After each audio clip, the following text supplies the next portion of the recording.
was a track coach. And in 10th grade, basketball was my life, and I got cut. Um, I got cut because my coach was afraid that my dad would get mad with him. Wasn't playing enough. It was a stupid thing. I didn't even know what happened in my freshman year. So my sophomore year, I get cut. And basketball to me was the only thing that kept me in school. It was my lifeblood. It was my breath. It was my reason for getting up. And it's what kept me staying eligible was well, I think I had to have like a 2.0 or a C to stay eligible to play.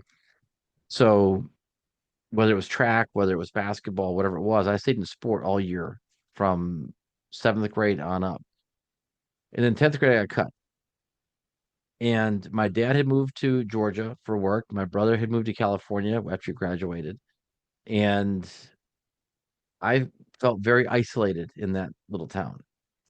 My connection to a lot of things had disappeared. My connection to my school had disappeared with the lack of being able to play and support them and wear the purple and gold every Tuesday and Friday and just it just tore my heart out. But track was my other favorite sport. So I went to track and I started getting ready for the spring training.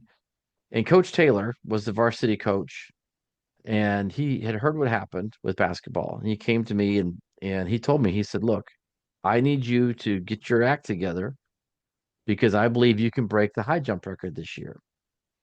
And I thought, you kidding me? Are you seriously? Because it was 6'2", and I'd gone 6 foot the year before.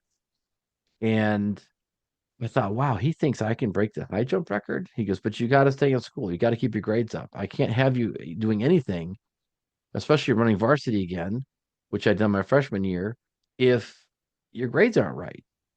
So I stayed in school more for Coach Taylor than myself because I didn't want to disappoint him. He came Right. to me, he saw something in me. He put that spark in me, if you will, to say you're gonna clear 6'2", 6'3". You're gonna break the high jump record. And I was like, wow, he's that's a lot of faith in me. Like that's over my head. Like, wow, it's.